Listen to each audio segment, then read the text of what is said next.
Alors, on va venir maintenant aux questions de préparation. En amont, comment est-ce qu'on prépare tout ça?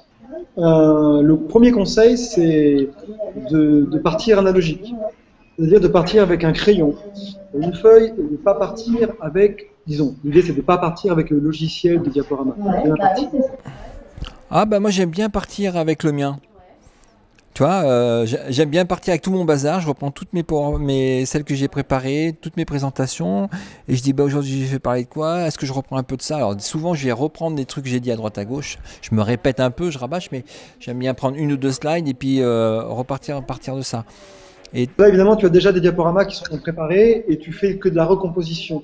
Cela dit, même moi, mon conseil partie analogique, des fois je ne le suis pas et ça dépend.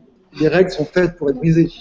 Mais disons, alors quand je démarre quelque chose de zéro, c'est des fois je mets 2 ou 3 jours à gamberger le truc, à pas trouver. Puis si je trouve un fil conducteur, une photo, une image, un thème, je pars là-dessus et ensuite tout se déroule.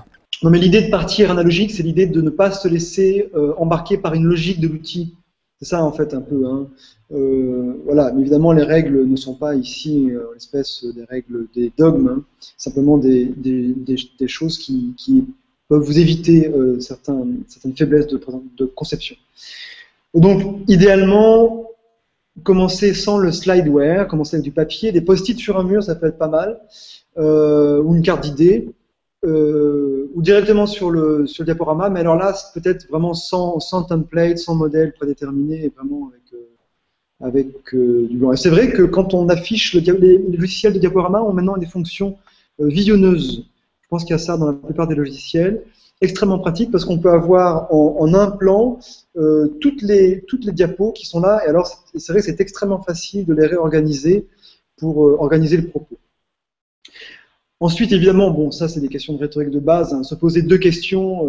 Quelle est l'idée centrale qu'on veut communiquer en général dans le diaporama ou dans chaque diapo en particulier?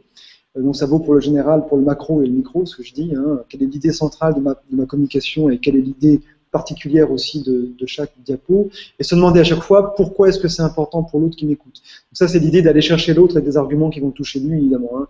Si je fais par exemple une communication sur les dangers de l'incarcération et que je m'adresse à un public de gauchistes libertaires, je vais mettre en avant des arguments libertaires et des arguments des droits de l'homme. Si je m'adresse pour la même communication, la même idée à un public de commissaires ou de policiers, je vais plutôt prendre les arguments sur la récidive, par exemple. Vous voyez, votre boulot, vous les enfermez, mais ça sert à rien parce qu'ils vont ressortir, donc il y a peut-être des choses plus intelligentes à faire. Donc il faut évidemment cibler l'argument. Donc ça, c'est des questions de rhétorique, cibler l'argument par rapport à celui qui m'écoute, évidemment.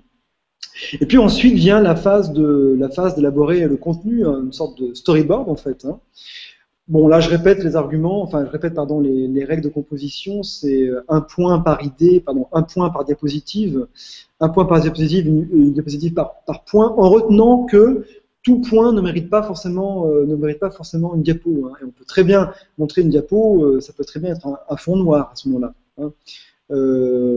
Et de même que les pauses dans la communication orale peuvent avoir aussi leur valeur. Donc ne pas être omnubilé par avoir une diapo pour chaque chose que l'on veut dire. Voilà. Et enfin, donc ça c'était pour la présentation en amont.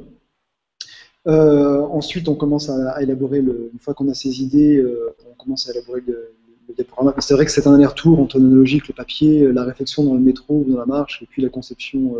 Et puis parfois, c'est en allant chercher une image sur Flickr ou ailleurs qu'on va avoir une idée de métaphore visuelle.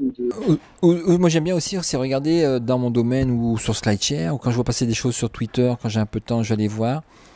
Je note, je mets de côté, je dis je reviendrai celle-là, ça c'est des bonnes idées. Ou des fois, on voit passer souvent de plus en plus dans les réseaux sociaux des infographies. Une infographie avec des statistiques, des choses comme ça. Donc j'aime bien en reprendre un petit bout, puis partir de là, puis gamberger à partir de ça. Voilà.